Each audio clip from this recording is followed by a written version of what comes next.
Nous voulons vous saluer dans le précieux et dans le glorieux nom de notre Seigneur et Sauveur Jésus-Christ. Nous sommes reconnaissants au Seigneur pour l'occasion qu'il nous donne de revenir sur les réseaux sociaux pour partager avec le peuple de Dieu la merveilleuse et glorieuse parole du Seigneur Jésus. Le Seigneur Jésus a dit: les paroles que je vous dis sont esprit et vie. Nous avons été faits, créés à son image, nous sommes des esprits, nous avons une âme et nous habitons dans un corps. Donc la parole qui vient pour nous faire du bien, nous bâtir intérieurement. Et ce soir, nous voulons parler de la dispensation de la grâce et de ses implications. Je crois de tout mon cœur que le Seigneur te fera du bien au travers de sa parole. Alors, sois connecté, invite une connaissance à se connecter et je souhaiterais que tu partages aussi ce direct pour que quelqu'un en soit enrichi et béni. Alors, on va continuer d'écouter notre diacre, Fabi, l'Église baptiste œuvre et mission, qui ne cesse de nous faire du bien. Et tout à l'heure, on y va.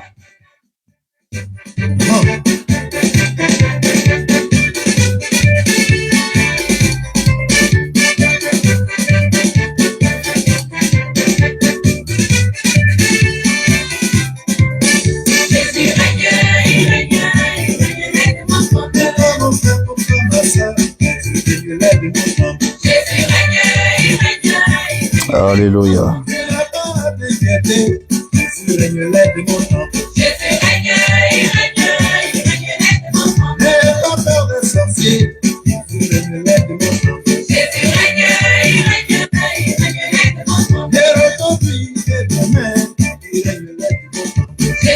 Oui, mon frère, ma soeur, le Seigneur Jésus règne et les démons ne peuvent que trembler. Que Dieu te bénisse, toi qui nous suis maintenant, toi qui es connecté sur ce direct. C'est avec vraiment beaucoup de joie et de reconnaissance que nous venons devant vous pour partager la pensée de Dieu avec vous ce soir. Nous avons juste quelques minutes et nous prions que nous soyons connectés. Alors, je vais dire avec vous, comme je l'ai dit tantôt, nous allons commencer notre réflexion sur la dispensation de la grâce et ses implications. Ça sera la première partie ce soir. Et je crois que par la grâce de Dieu, nous aurons d'autres aspects que nous pourrions développer. Alors, notre texte de base se trouve dans Éphésiens, chapitre 2, les versets 8 et 9. Éphésiens, chapitre 2, versets 8 et 9. Alors, à l'ensemble de tous les frères qui ont eu l'opportunité de partager avec nous le séminaire, pratiquement d'un mois que nous avons eu, depuis le 18 juin, par rapport à la prise des portes pour l'année, ou le second semestre de l'année, jusqu'à ce qu'on arrive au séminaire du mois de juillet, qui vient à peine de finir depuis ce dimanche. Vous avez l'occasion de prendre en partie l'enseignement. Et nous voulons fort, par la grâce du Seigneur, de faire une synthèse de tout ce qui a été dit et qui, nous croyons, pourront nous aider à avancer avec le Seigneur. Donc, notre texte de base, comme je l'ai dit tantôt, c'est Éphésiens chapitre 2, les versets 8 et 9 que je lis maintenant. Il dit ceci: car c'est par la grâce que vous êtes sauvés par le moyen de la foi. Et cela ne vient pas de vous, c'est le don de Dieu. Verset 9, ce n'est point par les œuvres, afin que personne ne se glorifie. Oui, l'apôtre Paul le dit clairement et très clairement que c'est par la grâce que nous sommes sauvés par le moyen de la foi. Il fait une position de taille. Ce n'est pas par les œuvres, afin que personne ne se glorifie. C'est donc un don que Dieu fait aux hommes dans une période bien définie, dans une saison bien définie. Vous savez, lorsque nous parcourons la parole du Seigneur, il est dit que à des saisons, à des périodes bien définies, le Seigneur avait une relation, une interaction avec les hommes qui n'était pas forcément la même avec les autres saisons. Par exemple, lorsque nous prenons la parole du Seigneur, on nous parle des dispensations. C'est des périodes, c'est des saisons, c'est des moments où l'action, où la relation de l'homme avec Dieu ou de Dieu avec l'homme varie en fonction des circonstances qui se présentent. Dieu lui-même, son propre chef, essaie d'établir ainsi les choses. C'est pourquoi nous avons dans Genèse chapitre 1 jusqu'au chapitre 3 la dispensation de l'innocence, où Adam et Ève vivaient tranquillement leur vie, ils n'avaient pas de problème de péché, la relation avec le ciel était tellement fluide, le Seigneur pouvait venir les visiter, échanger avec eux, et ils partageaient tout. Voyez-vous, ils avaient tout ce qu'ils devaient avoir ou pouvaient avoir pour accomplir ce que Dieu voulait qu'ils accomplissent. Les anges venaient, visitaient le jardin, visitaient la terre et le répartaient parce qu'il y avait un homme et sa femme. Il y avait des êtres humains qui étaient pour le compte du ciel, pour le compte du règne de Dieu, qui étaient là. Et vous allez remarquer qu'à partir du chapitre 3 de Genèse, Adam et Ève vont chuter. Ils vont manquer le but en péchant contre le Seigneur.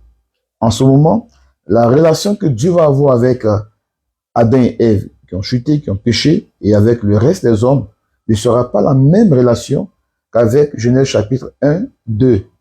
Alors, on tombe donc dans l'âge où la dispensation de la conscience, où l'homme sait que maintenant, il connaît le bien et le mal. Il sait comment il doit interagir par rapport à sa conscience. Et il y a cette connaissance intuitive des choses divines qui s'imposent à l'homme. Donc, la relation que Dieu va avoir avec les hommes va tourner grandement autour de la conscience. Voyez-vous, les choses vont évoluer jusqu'à ce que nous arrivions dans la période où, dans Genèse chapitre 6, par exemple, on nous dit que les fils de Dieu virent que les filles des hommes étaient belles. Et il vint, les connus, et de leur relation sont nés des enfants, je dirais, hybrides. Vous avez des enfants qui sont en partie d'esprits méchants ou d'esprits déchus et d'hommes. Et de cette union va naître ces personnes qu'on appelle des géants. C'est des personnages un peu particuliers. Et dans cette atmosphère, le mal va commencer à croître au point où le Seigneur a regretté d'avoir créé l'homme. Alors, il choisit Noé et sa famille et il détruit le reste des êtres humains. Alors, à partir de là, nous quittons une dispensation pour entrer dans une autre, que les théologiens appelaient la dispensation de l'homme ou du gouvernement humain. Lorsqu'on va évoluer, on va arriver à l'époque où Dieu va se choisir, où il va décider de choisir Abraham comme celui par qui il va accomplir un programme très excellent. Alors, la Bible nous dit que, Genèse chapitre 12, verset 1 déjà, Dieu dit à Abraham, quitte ta patrie, quitte ta maison, quitte la maison de tes pères, en un mot, bouge et va dans un lieu où mon Dieu, je te montrerai.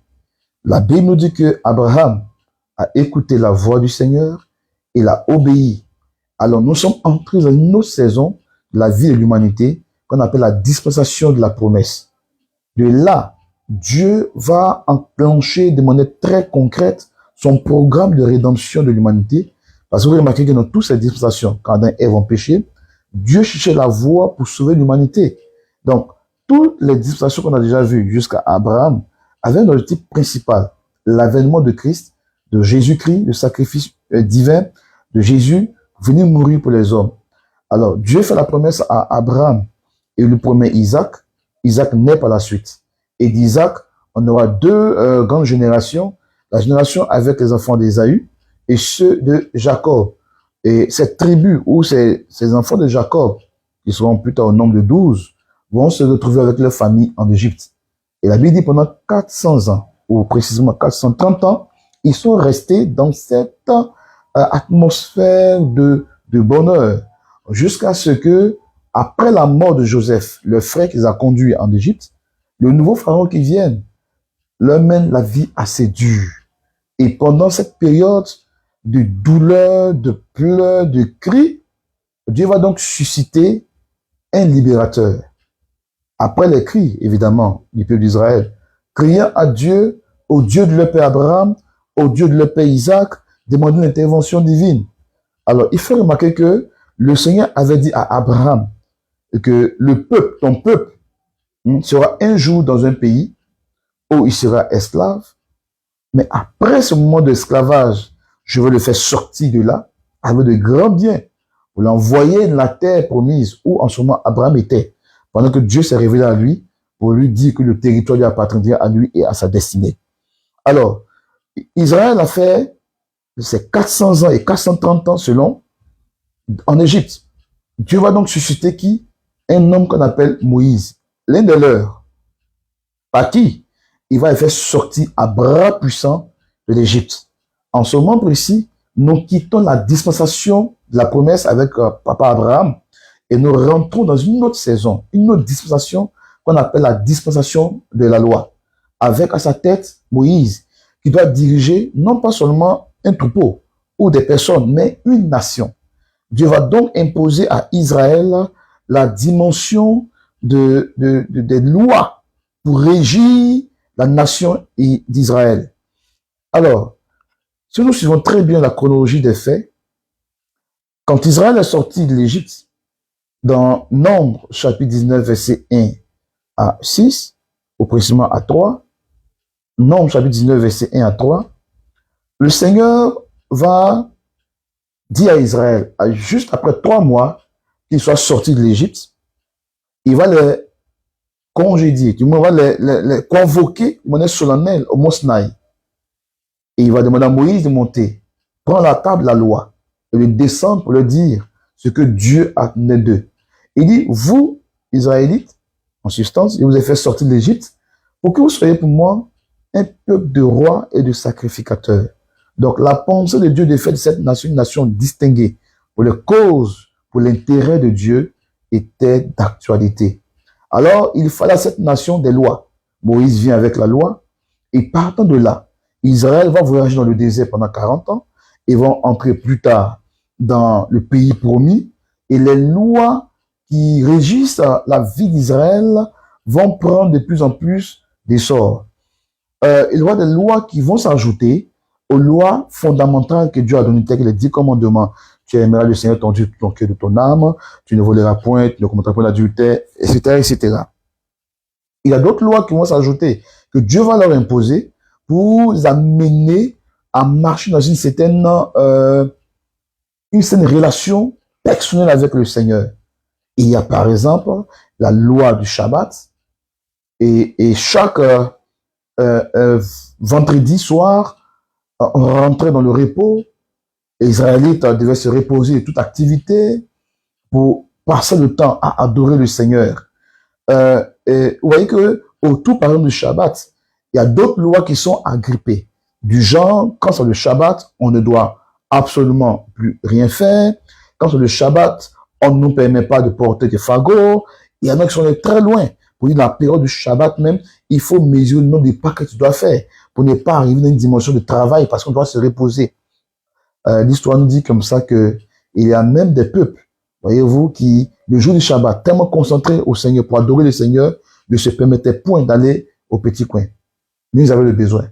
Alors, à côté de la loi du Shabbat, qui était un moment important dans la loi juive, ils ont développé beaucoup d'autres réflexions, beaucoup d'autres lois qui mettaient tout le peuple dans un légalisme selon lequel il fallait tout faire pour plaire au Seigneur.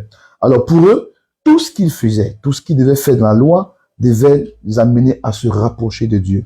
Il faut le remarquer, très important, se rapprocher de Dieu, montrer à Dieu que par leur mérite, ils peuvent, voyez-vous, bénéficier de ses grâces. Donc ils se devaient de vivre selon ces lois de manière très stricte. On verra plus tard comment les pharisiens vont faire de cette loi vraiment leur motif, leur match, toute leur existence. Dans leur habillement, leur mode de parler, de se comporter. Ils vivaient selon cette loi. Et comprenez que dans le fond, toutes ces lois avaient pour objectif d'aider l'homme à s'approcher de Dieu. Et il est dit comme ça dans ce texte que les Juifs ont pu développer au moins plus de 730 lois en plus. Imaginez-vous, toutes ces lois devaient être appliquées. Et ce qui est pénible, c'est que si tu accomplis toutes ces lois et que tu faillis à une seule loi, tu ne peux pas être justifié. Est-il possible à l'homme de vivre avec toutes ces lois sans jamais pécher? Dans ce processus de la dispensation de la loi, Dieu a permis aussi qu'il y ait un palliatif. C'est-à-dire que quelqu'un pêche, puisqu'on sait que l'homme a toujours péché, alors il pouvait offrir des animaux pour l'expiation de ses péchés. Il pouvait offrir des bêtes. Alors, tu as péché par exemple, tu prends un animal, un bélier, selon que tu vas voir le sacrificateur qui te donne toutes les prescriptions pour réussir ton sacrifice d'expiation. Tu imposes par exemple la main à l'animal. C'est comme ton péché était transmis, était transféré sur l'animal. Et lorsque le sang animal était versé, tu recevrais la couverture de tes péchés. Je précise, la couverture de tes péchés et non pas l'expiation de tes péchés. Donc, le sang couvrait le péché. En ce moment précis, le Seigneur pouvait te voir comme justifié entre griffes. Alors, ils sont restés dans cette logique et ils se sont rendus compte qu'il serait difficile à l'homme de vivre pour plaire au Seigneur en appliquant ses lois. C'était compliqué. Alors, pourquoi est-ce que le Seigneur a donc mis ces lois, sachant que les hommes ne seraient pas en mesure de les suivre?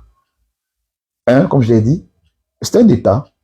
Un État est régi fondamentalement par ces caractéristiques, notamment les lois qui régissent le pays.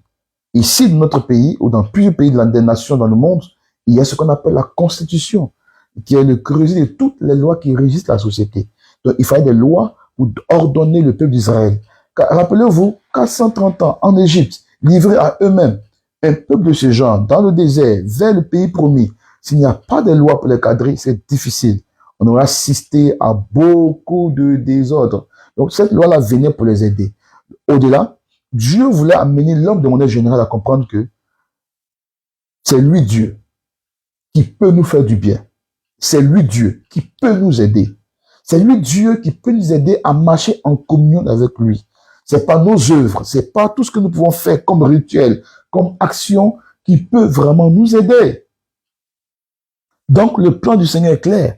C'est pourquoi plus tard dans les Épîtres, il sera dit que la loi est venue comme un pédagogue, un enseignant, pour nous amener vers Dieu. Amener l'homme à comprendre que, en fait, si ce n'est le Seigneur, l'homme lui-même ne peut pas plaire au Seigneur. Et Isaïe pouvait le dire. Il dit, notre justice est comme un vêtement souillé. Du coup, qu'est-ce que nous pouvons faire pour plaire au Seigneur? Donc, nous sommes donc arrivés à la dispensation ou la saison ou la période de la loi. Vous remarquerez que, à partir de cette période-là, le Seigneur est resté muet. Alors, certains commentateurs nous disent, entre les deux testaments, entre la fin de l'Ancien Testament et le début du Nouveau Testament, il va y avoir une période intertestamentaire d'environ 500 ans, 5 siècles environ, où il est dit que Dieu ne parlait plus. Le Seigneur ne parlait plus. Les prophéties s'étaient tues, un peu comme le ciel était fermé. Et durant cette période, il y a eu beaucoup d'événements qui sont partis dans le monde. On va voir l'émergence des personnes comme Alexandre le Grand, on verra beaucoup d'autres leaders antiques, on va voir aussi le peuple de Dieu lui-même. Il y a la naissance de beaucoup de sectes religieuses, des pharisiens, des sadducéens et bien d'autres.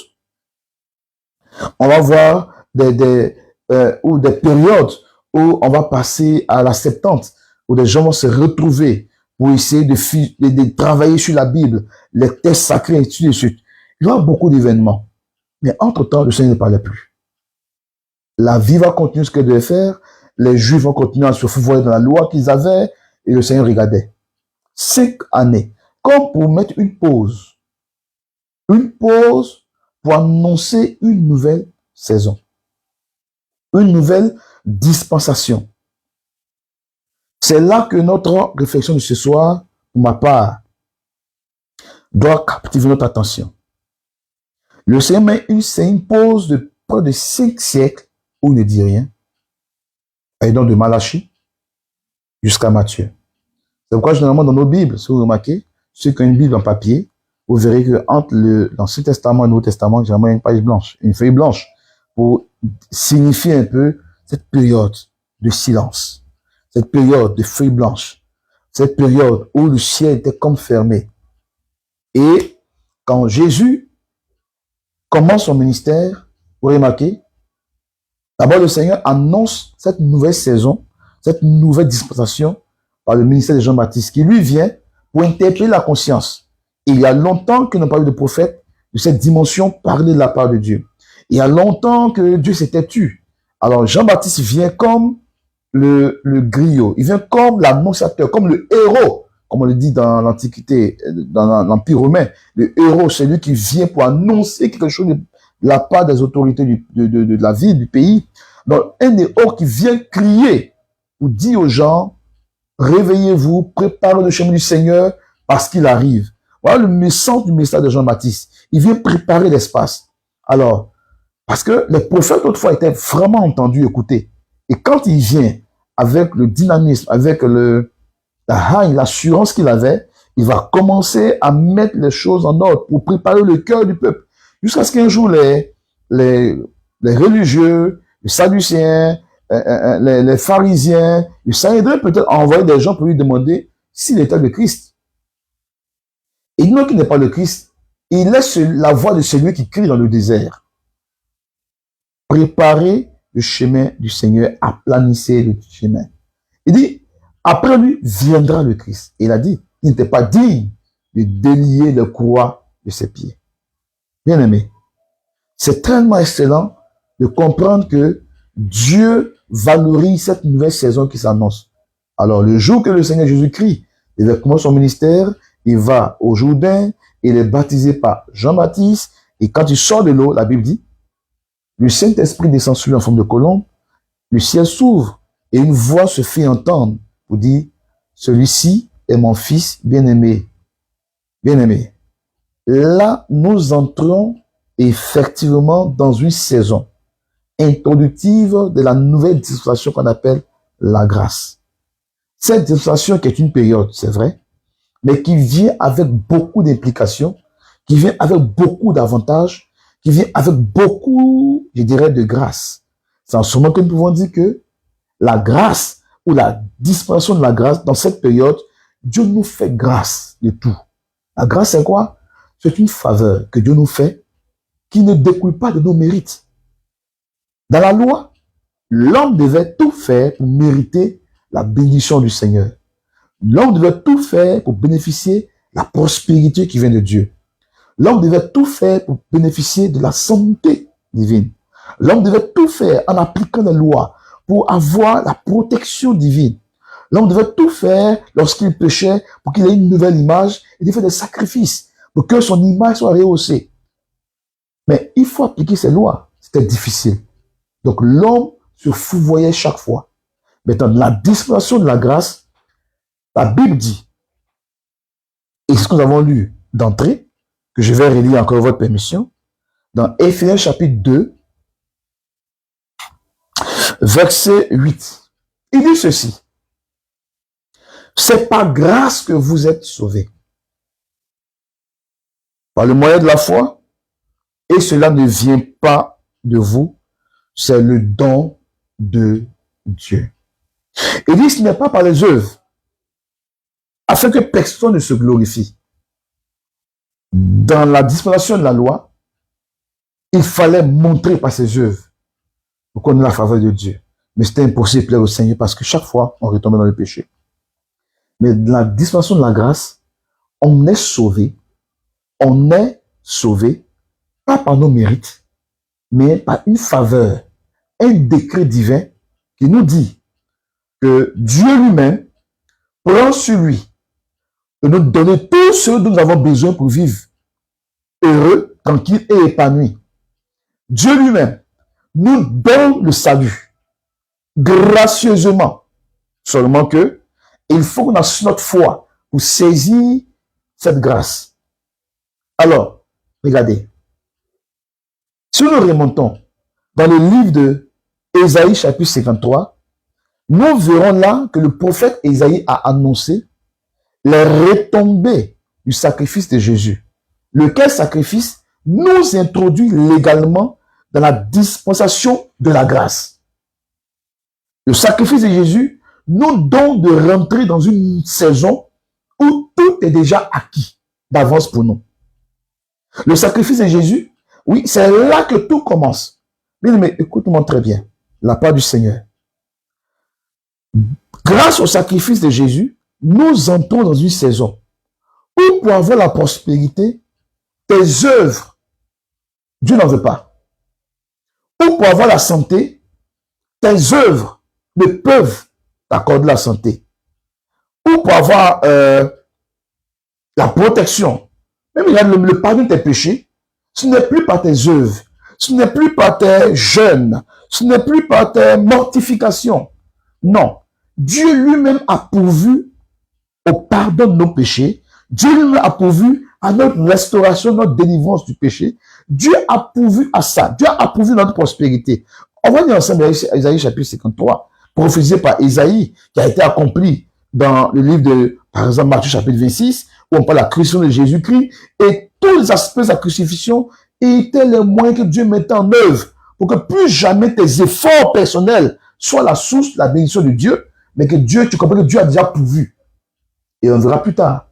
Comment est-ce que donc, moi je dois faire si Dieu a déjà pourvu? Mais avant, lisons Ésaïe chapitre 53, qui va nous dire un peu les bénéfices que nous avons en Christ Jésus. Ésaïe chapitre 53. Nous lisons. Nous allons lire quelques versets. Et si tu veux, ou si vous voulez, ou vous regardez lire tout le passage. Mais lisons ensemble. Il dit ceci. Qui a cru à ce qui nous était annoncé, qui a reconnu le bras de l'Éternel? Il s'est levé devant lui comme une faible plante, comme un rejeton qui sort d'une terre desséchée.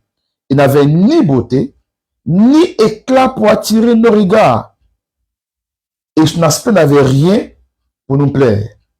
Au verset 3, il dit, méprisé et abandonné des hommes, hommes de douleur et habitués à la souffrance, semblable à celui dont on se détourne le visage. Nous l'avons dédaigné, nous n'avons fait de lui aucun cas. Cependant, ce sont nos souffrances qu'il a portées. Ça commence là déjà. À la croix, il a porté nos souffrances. Si Christ apporte nos souffrances à la croix, la Bible nous garantit que la saison de la grâce, il prend sur lui nos souffrances. Hein? C'est notre douleur qui s'est chargée. Et nous l'avons considéré comme puni, frappé de Dieu et humilié. Mais il était blessé pour nos péchés. Frère, nos péchés passés, nos péchés présents et nos péchés futurs. Comprends-tu? Jésus est mort pour nos péchés. Autrefois de la loi, lorsque l'on péchait, je l'ai dit tantôt, l'animal qui était tué, le sang qui était répandu couvrait le péché, mais n'extirpait pas le péché. Mais là, Ésaïe annonce que le sacrifice de Jésus va extraire le péché, va détruire le péché, va ôter le péché.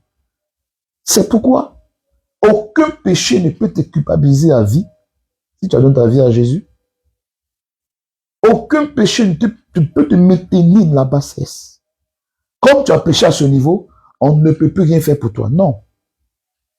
Dans la dispensation de la grâce, Ésaïe nous annonce que là, Jésus ôte le péché. Jean-Baptiste a dit, il dit, voici l'agneau de Dieu, qui ne vient pas pour couvrir le péché, mais pour ôter le péché. Donc, le problème du péché a été géré et clairement défini, solutionné par le sacrifice de Jésus-Christ en mourant.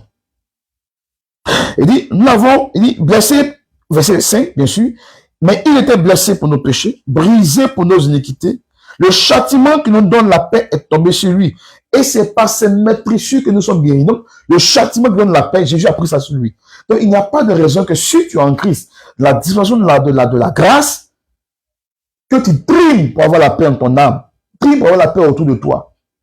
Il dit, c'est par cette maîtrise que nous sommes guéris. Ouais, le Seigneur est tellement sage. La Bible l'appelle la sagesse personnifiée, selon Proverbe chapitre 8. Il est la sagesse personnifiée. Il a tout anticipé pour notre plein épanouissement. Il aime tellement l'homme qu'il est prêt à payer le prix. Lui-même, il prend l'engagement de tout mettre en œuvre. Pour que tout ce que l'homme a fait, c'est juste de bénéficier. Sans aucun effort. Sans aucun effort d'obéissance à une loi avant d'eux. Parce qu'il s'est rendu compte que l'homme ne peut pas. Donc, par le sacrifice de Jésus, il garantit ta guérison, il garantit ma guérison. Il garantit pour toi et pour moi la santé divine. Quelle que soit la maladie que tu as, quel que soit le mal et la source du mal, quel que soit ce que tu as fait pour avoir ce mal, la Bible dit, par ces maîtrisures, nous sommes guéris. Tu es guéri, je suis guéri. Par ces maîtrisures, il nous garantit la guérison. Aujourd'hui encore, beaucoup n'ont pas compris cette profondeur de la grâce dans laquelle nous sommes. Et quand l'apôtre Paul essaie d'expliquer cela à l'église d'Éphèse et au travers de l'église d'Éphèse, il en a parlé dans le livre de Romains, tout le chapitre, le 8 chapitres de Romains en parle avec beaucoup de précision. Il parle de la grâce, les avantages que nous avons, non plus sous la loi, mais sous la grâce. Et toutes les implications de la loi ou de la grâce sont maintenant des bénédictions pour toi et pour moi, sans que tu ne fasses des efforts particuliers.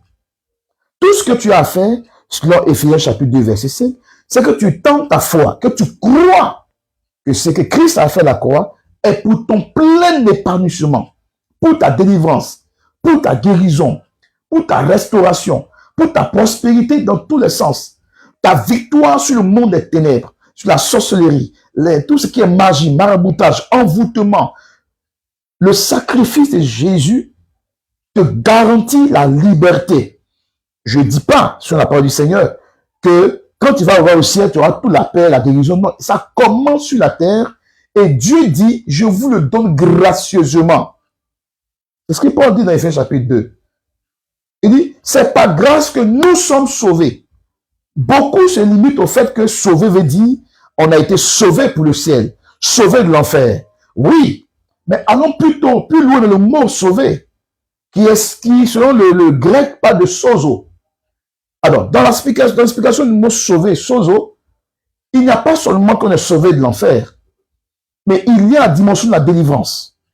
Il y a la délivrance de l'intervention divine, angélique, la prospérité, la restitution. Tout ce que le diable a pu nous prendre s'inscrit dans ce passage qui dit c'est par grâce que nous sommes sauvés. Dans sauver là, il y a tout ça dedans pour toi et pour moi. C'est pourquoi tu peux venir à Christ malade et mourir malade et une anomalie. Tu vas venir à Christ étant sous le poids de la pauvreté, de tout son sens, pauvreté financière, pauvreté de la santé, pauvreté relationnelle, pauvreté dans toute sa dimension et rester dans cet état. Alors que Christ a payé le prix et Dieu nous donne gracieusement la prospérité. Car rappelle-toi, dans le chien du qui est à la croix, quand Christ mourait à la croix, derrière ce qu'on voyait, derrière sa crucifixion, les gens se moquaient de lui, on riait de lui, on le flagellait. Derrière ce sacrifice, il y avait une transaction puissante qui se passait. Nos péchés étaient pris en compte par le Seigneur désormais. La maladie était vaincue. Les démons étaient vaincus. Sur le Colossiens chapitre 2, 14 à 15, la Bible déclare que de riche qu'il était, il s'est fait pauvre pour que nous soyons enrichis. Dans Galates chapitre 2, il est dit, maudit soit celui qui est pendu au bois. Donc la malédiction de la loi, Christ l'a brisée pour que toi et moi, non seulement on soit libérés de la malédiction de la loi et de toute autre malédiction que le diable pourrait envoyer contre ta vie. Donc, quand tu vois ces passages et tu vois que même ton identité a été changée et transformée, on t'appelle roi et sacrificateur, selon Apocalypse chapitre 5, verset 10, pardon. Quand tu vois que ton identité a changé, on t'appelle celle de la terre et lumière du monde. tous ces qualificatifs et tous ces attributs que Dieu nous donne, on a acquis ces choses-là par le sacrifice de Jésus. On ne le méritait point. C'est pourquoi, arrête de croire que c'est parce que tu jeûnes que Dieu te guérit. Arrête de croire que c'est parce que tu payes tes dîmes et tes offrandes que Dieu est obligé de te bénir. Avant toi, ceux qui paient dîmes et offrandes, là, ils faisaient plus que toi. Toi, tu fais dîmes, offrandes et ton salaire. Mais eux, ils faisaient dîmes de tout. Permettez-moi. Ils payaient dîmes de tel produit, autre produit, le sel, tout ce qu'il fallait avoir là, ils payaient la dîme. Mais malgré ça, ils n'ont pas pu obtenir la faveur de Dieu comme il se devait. Il y en a qui prennent des moments de jeûne, frère. Terrible. Mais ils n'ont pas forcément pu avoir la faveur de Dieu. Dieu sait que tu ne peux pas. Tes efforts ne peuvent pas arriver loin. Il sait que tes migmacs, tes ribabas ne peuvent pas forcément t'aider. C'est pourquoi d'avance en Christ, il a payé tout ça déjà. C'est bien acquis. Tout ce que tu as à faire, c'est de rentrer dans la dimension de la foi, saisir ce qu'il a fait à la croix, l'approprier sur ta vie, et tu verras la suite. Imagine-toi, on te dit, on t'a laissé un héritage dans une banque de la place. Il se chiffre à plusieurs millions d'euros. Et après vérification, effectivement, c'est toi qui es le propriétaire désormais, ou tu es le bénéficiaire. Tout ce qu'on te demande, prends tes documents administratifs, ta carte d'identité nationale, au document, et va te faire identifier comme étant le propriétaire. Et puis commence à jouir de la chose. Est-ce que tu as donc besoin encore de faire des roucascas, de chercher à travailler, de faire des mille-mags, de pouvoir suppléer qui que ce soit pour aller prendre ce qui est à toi, alors que c'est déjà à toi? Mais c'est le même comportement dans lequel nous inscrivons, nous, aujourd'hui, enfants de Dieu. On se dit que si je n'ai pas jeûné, si je n'ai pas prié, Dieu ne va pas m'aimer. J'ai péché tout de suite là. Si je ne me réponds pas dans le sens de me mortifier, que Dieu voie que mon sang a coulé sur ma vie, j'ai jeûné jusqu'à mourir pour qu'il puisse me pardonner. Mais tu vas mourir. Parce que rien de ce que tu as fait va mouvoir le cœur de Dieu. À moins que tu t'appuies sur ce que Christ a déjà fait. C'est en ce moment que ta victoire commence à devenir victoire. C'est en ce moment-là que tu vois, t'es retombé. La grâce commence à venir. Tu fais moins d'efforts. Seulement l'effort que tu dois faire, c'est t'appuyer sur ce que Christ a fait par la foi. Et c'est ce que l'apôtre Paul nous dit.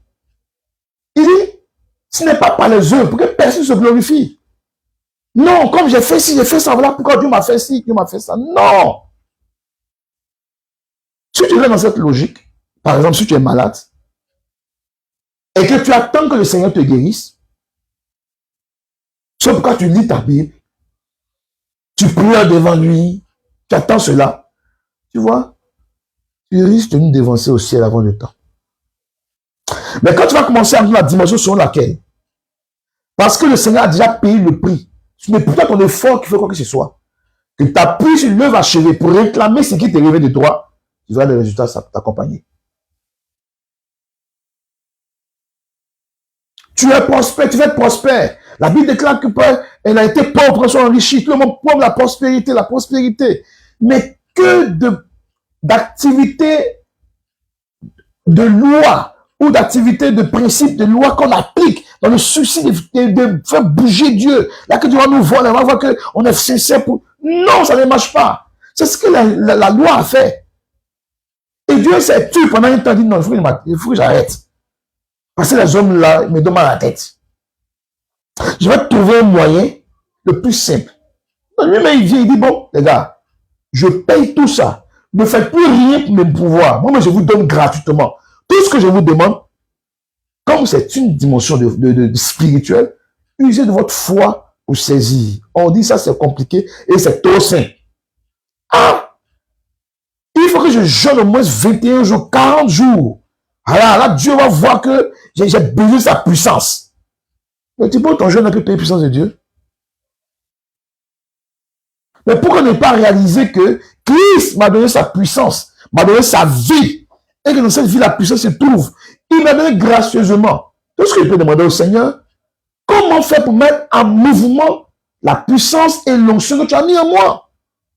Quand on voit se casse la tête, tu as vu quelqu'un dit pendant 3 semaines, Dieu a ouvert une porte pour lui. Tu dis que, ah donc, pour qu'il n'ait pas souffre, il faut 3 semaines de jeûne. Mais c'est quelle loi ça? Du coup, celui qui n'est jamais pas de toi, il est mortifié, tu vois, il est un peu triste, il est un peu abattu parce que lui n'est pas un bon chrétien, et il ne gêne pas, il ne prie pas. Donc c'est pourquoi. Oui, donc on parle encore de la pratique religieuse de la loi là pour revenir encore. Du coup, aujourd'hui, dans le corps de Christ, dans la maison du Seigneur, il y a tellement de lois qui nous obligent à faire si avant de voir Dieu se manifester, il y a un problème.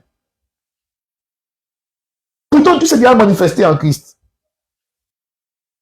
Si nos œuvres étaient importantes, Paul l'aurait dit ici.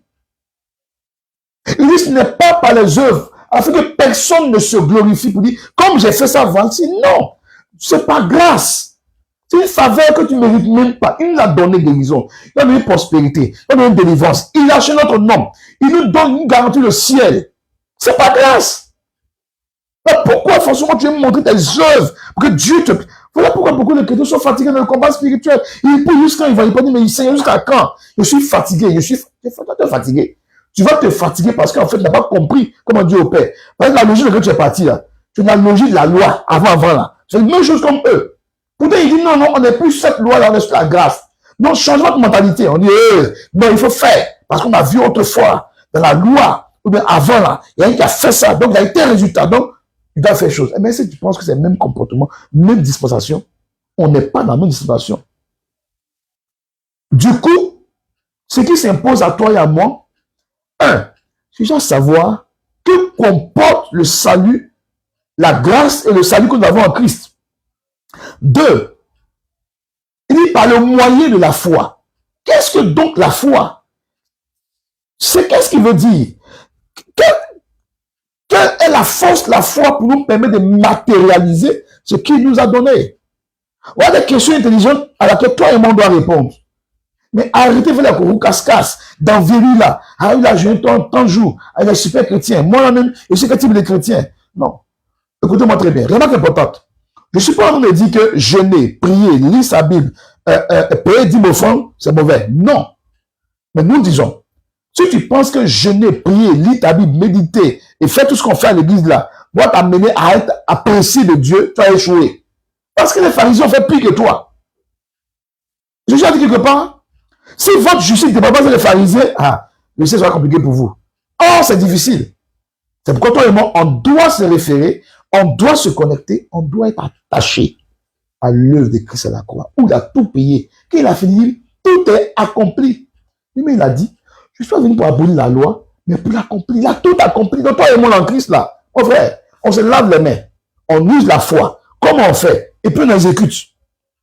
Maintenant, quand je lis ma Bible, quand je médite ma Bible, quand je prie, pour que Dieu m'agrée. Mais vraiment, il y a besoin d'aligner ma pensée à la pensée divine. C'est pourquoi je médite pour réussir à ce que Dieu veut qu'il fasse. Quand je jeûne fortifier mon intérieur. Je jeûne pour des dispositions, pour mieux appréhender ce que Dieu veut que je fasse, par exemple. Quand je peux me dire et mes offrandes, je suis l'œuvre de Dieu. Il m'a tellement aimé. Donc je contribue à l'avancement de l'œuvre de Dieu. Il m'a bien aimé même. Donc tellement je suis content là, je fais. C'est vrai, des personnes donnent 10 000, les deux sont serrés. Ils vont mettre Dieu en garant. Seigneur, si il a donné ma 10 000, il n'a rien vu. Écoute, tu vas voir quoi? Dieu a déjà tout fait. Ah, tu donnes, j'ai fait tel don aux orphelinats que j'ai rien vu. Tes yeux ne peuvent rien t'apporter. Frères et sœurs, je voudrais pour ce soir mettre un break. Et certainement que nous reviendrons très bientôt, même très très bientôt, pour continuer notre réflexion sur la grâce et ses implications.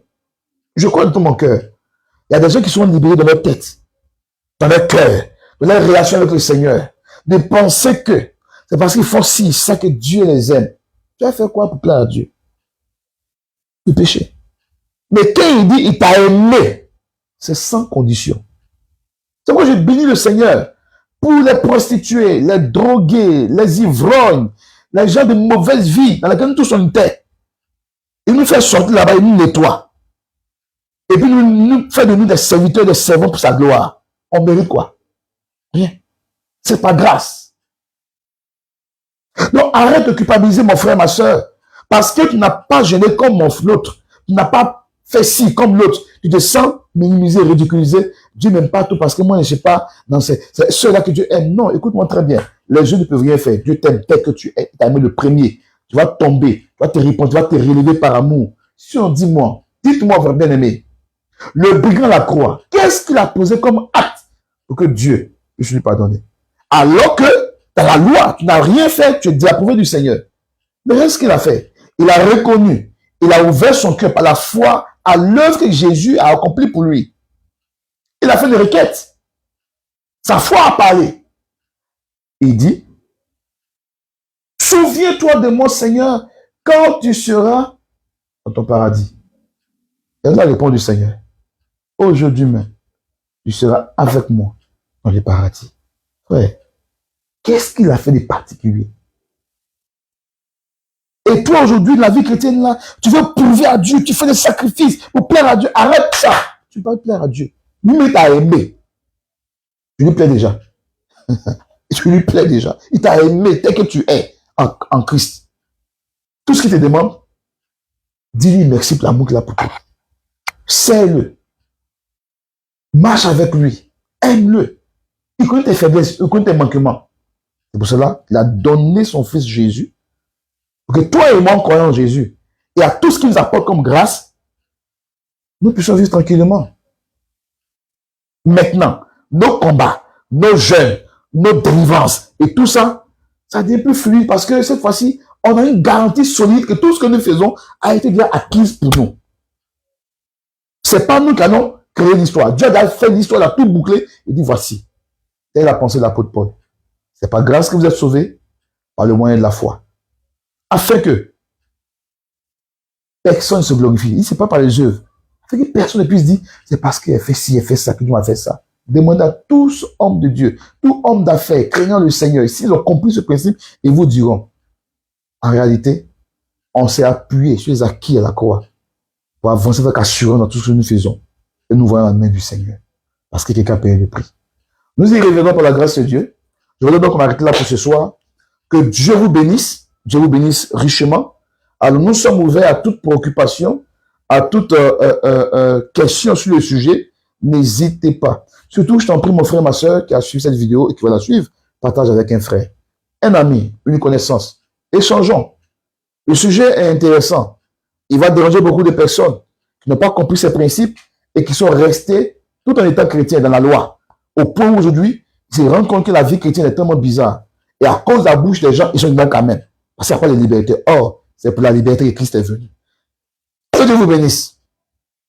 Vous pouvez nous joindre aux différents numéros qui s'affichent, que ce soit le secrétariat. Vous pouvez nous joindre dans nos différents cultes que nous avons le dimanche à Bingerville, évidemment. La mission Instrument de Christ pour les nations, ambassade du salut. Le culte, c'est de 8 h déjà jusqu'à 11h30, grand plus tard, midi. C'est un moment fabuleux, un moment merveilleux que nous passons avec le Seigneur. Alors, Dieu te bénisse. Merci de partager. Merci d'encourager quelqu'un à ne pas se décourager dans la vie chrétienne quand les choses ne marchent pas. Mais s'appuyer sur la grâce de Dieu et il verra que les choses vont bouger pour lui. Parce qu'en fait, tout est grâce par nos efforts. Shalom chez vous. Que Dieu vous bénisse.